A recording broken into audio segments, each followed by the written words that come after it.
The Armed Perfect Saviors album review. Let's chat about it. Hey friends, what's going on? John here from What's Spinning here tonight to chat about this latest from Detroit hardcore collective, The Armed. They've been at it for a few years now, and their stuff was pushed my way very early on. I do remember hearing their These Are Lights debut album, and quite frankly, I just kind of shrugged at it. I wasn't that entertained by it. It had a track or two that I enjoyed, but overall, this was fairly cookie cutter modern metalcore and hardcore. It was fine, but that was about it. But very quickly they did begin to shut me up with the release of their follow-up album, the Untitled album. This, to me, was some of the zaniest and most balls-to-the-wall hardcore I'd heard in some time. There was a lot more personality on this thing. The sheer noise of it was great. The production was awesome. Overnight, I went from shrugging at this band to thinking that we might be onto something special here, and they only doubled down on that with their next album, Only Love.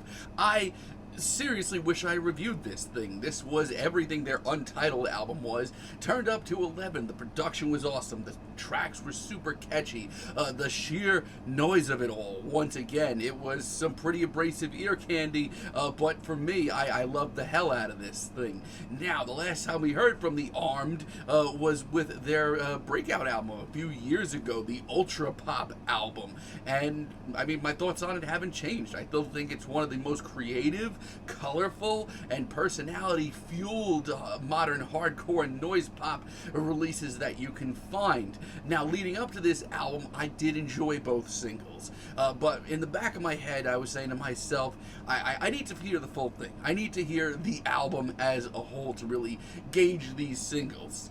So let's chat about it. This album starts off with Sport of Measure, and instantly, I think that we can all collectively say this is far from the album that they released last time. This is very different. This is a very whimsical, sort of mystical start with some very freakish, ghoulish vocals, but it really just adds to the feeling of this album. I love the glitzy production and just the wall of noise that rolls in. It's a more subdued intro for a start to the...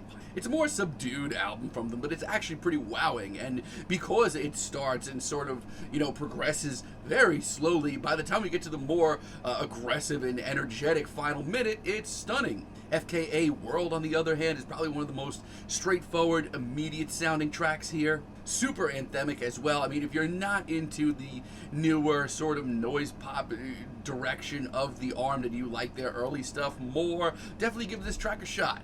It's crunchy, it's just so full of, different layers. I feel like this track alone you can listen to 3 or 4 times and pick up on massive details. Different instruments, just huge blasts of energy. I think this could have been a single. Clone is the kind of track that I show up for. I love the energy here. I love the production. It is stellar. It's noisy, it's hectic, it's off the rails, and it's probably one of the least catchy tunes here. And we will get there, trust me. But for right now, for just gnarly, just punk tune that will just bite your damn head off, this is great. It's got some really haunting performances as well. And if anything on this album that you could take away from it, I would just salute the amount of risks and new directions this band is constantly pushing in. But with Everything's Glitter, one of this album's singles, this is where the album starts to really get interesting, because their last album is called Ultra Pop, but I would argue that the material on this album here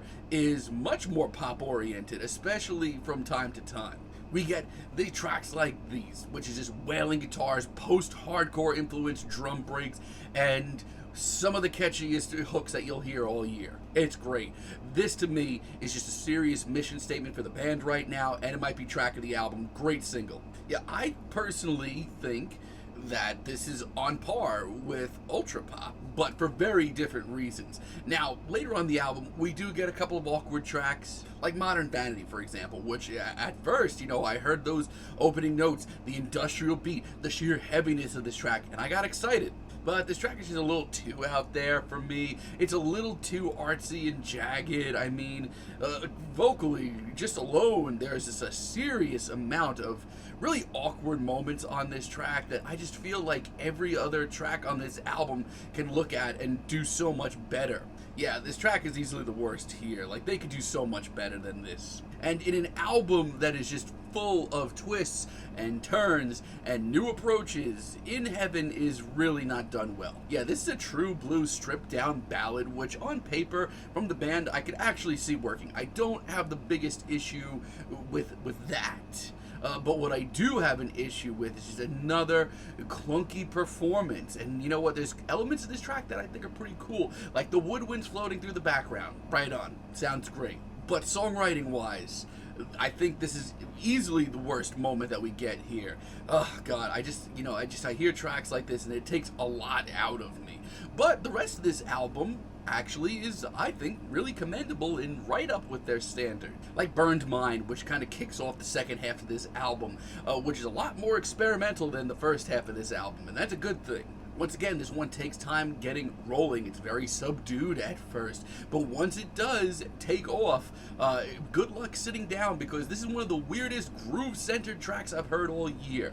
I mean, you don't know what you're going to get from here on out, whether it be a wailing guitar solo or just some seriously extended drum solos or just another really groove-centered riff. It's pretty wild. In Sport of Form, which eventually I was middle of the road on, I do enjoy a lot more in context with the rest of the album. I mean, at the time, I was looking for a more explosive track. It was, I think, the first single drop from this album, which it's not. It's probably one of the more subdued tracks on here. But eventually, it does open up really nicely into a big, anthemic chorus. I love the final mantra of "Does anyone even know you? Does anyone even care?" And it's all a build up to this very kaleidoscopic, really mesmerizing finale. Patient Mind does take a little while to get going once again. It's a more subdued intro, but it's all a big, just dangerous verse after dangerous verse, leading up to another incredibly memorable hook. This is one of the weirdest ones here, despite just how dark and dangerous it is. I would argue that it's the catchiest track here. I also really love the nods to electronic. I think they could do a lot more with that. Vatican Under Construction, one of my favorite tracks here, probably the best deep cut. This is a heady, hard-to-place track that is just constantly shifting. I mean, the verse itself is just constantly clashing into one another. We get another really super bold chorus as well. It's frantic, it's got that energy, it's got all the just charisma that you could ask for. And most importantly, it has just as much personality and color as their last album did. I also just love the final minute of just spiraling breakdown after spiraling breakdown. Liar 2 is also awesome. This is just another very harsh, noisy track with just dance grooves that blast in out of nowhere. Yeah, there's another track on here with legitimate dance grooves. Not something I expected. Happy to hear it though. This is easily one of the weirdest tracks here. We get blasts of saxophone, even if that is a saxophone.